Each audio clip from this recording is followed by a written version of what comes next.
Hello, this is Lady Boulay, and I hope you're having a beautiful day. Thank you for your support. Thank you for subscribing to the channel. Thank you for your comments, and thank you for your thumbs up. Thank you for all you do to support the channel. And yes, we are commanded to love one another, whether we want to or not, or whether we agree with each other or not. Today, there's another wake up call, and this one was really surprising. This really came out of nowhere. And this is Daniel Cameron. Daniel Cameron is the former Attorney General of Kentucky. And before we say anything else about him, let's go back to the moment that defined his national profile, and that is the Breonna Taylor case. He stood at that podium and delivered a decision that aligned perfectly with the interests of police unions, conservative leadership, and the law and order establishment. He became the face of a decision that protected the system, not the community. And after that moment, he was elevated. He was given a national spotlight. He was given a primetime convention slot. But elevation is not the same as investment. And that's what he's learning now. Because when it was time for you to run, really run, the people who applauded you didn't show up for you. They didn't show up for you when you ran for governor. And now you're running for Senate. You seem like a shoo-in. And then your buddy, Donald Trump, endorsed the person that he had been at odds with over you. You were useful until you weren't. And that's the part I hope you hear today. If not from me, then from somebody. Because Black people are talking about you all over social media. Black folk talking about you. And Black folks are talking about how the Republicans used you. And now they don't have any use for you. So Donald Trump didn't endorse you. And whatever white person Donald Trump endorses over a Black person, the white person is going to win. Now, that's just what I'm thinking, but I could be wrong. The call I got, is I stated in that video, was from my campaign manager. He said, well, Nate Morse has dropped out. I said, oh, okay. And then he said, and he's endorsed Andy Barr, and President Trump has endorsed Andy Barr. And I said, well, that seems like an interesting sort of turn of events in terms of, how quickly that came together. Again, these two guys had been fighting each other for 10 months, and then all of a sudden some, deal had been struck.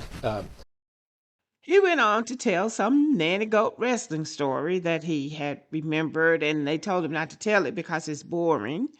But you got the idea. Donald Trump had been bickering with some Republican that was running for a Senate, and they're running for Mitch McConnell's seat. And by the way, Daniel Cameron is married to a white woman, but she is not related to Mitch McConnell. That's what Black men have been saying. Oh, she's Mitch McConnell's niece, or she's Mitch McConnell's granddaughter. No, she's not. I looked it up. She's not related to Mitch McConnell. So this is just some white girl that saw somebody that might be going somewhere, and she latched on to him. And I don't blame her. I don't blame the white girl. Anyway, that was it. They played him. So this was his wake-up call. And we're going to speak directly to Daniel. Daniel, you are a grown man. You make your own choices, but choices have consequences. And the consequence of aligning yourself with people who only value you when you're convenient is that when you need them most, they disappear.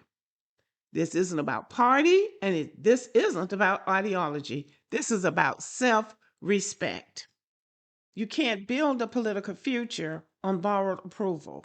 You can't build a legacy on being the spokesperson for decisions that harm your own community. And you cannot expect loyalty from people who only see you as a symbol, not a partner. And let me say this, and let me say it plainly. Black people are not shocked by what happened to you, Daniel. We're not celebrating your loss, but we are acknowledging the lesson. because you really believe that aligning yourself with conservative power structures meant you were protected, that you were insulated, that you were safe. But the truth is this: systems don't love you, systems use you. And when the system is built on hierarchy and you're not at the top of the hierarchy, when it's built on maintaining a certain order and you're not in that order, you don't get to outrun that by proximity. Just because you were the law clerk for this conservative, or you thought you were friends with that conservative, that does not equal protection. You are not in the plan. You are not a part of the program.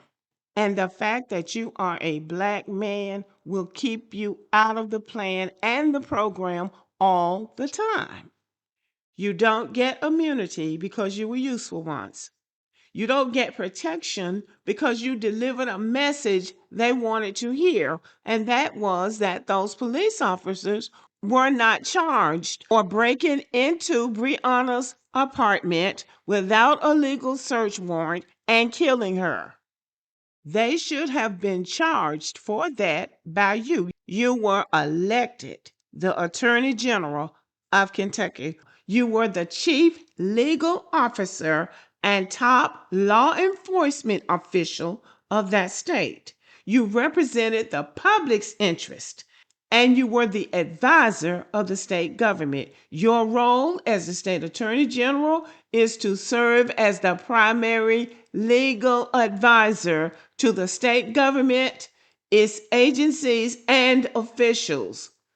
You're also acting as the chief law enforcement for the state. You were working for the people of Kentucky, including Breonna Taylor. They had violated her rights as a citizen of Kentucky and the United States, and you were derelict in your duty. Now, that is the opinion of the majority of Black people nationwide. And for not charging those law enforcement officers for all of the violations that they committed that night, you were a convenience to the power structure. And the moment you stopped being convenient, the moment you needed real support, they let you fail. And this is not about race bashing. This is about understanding how power works.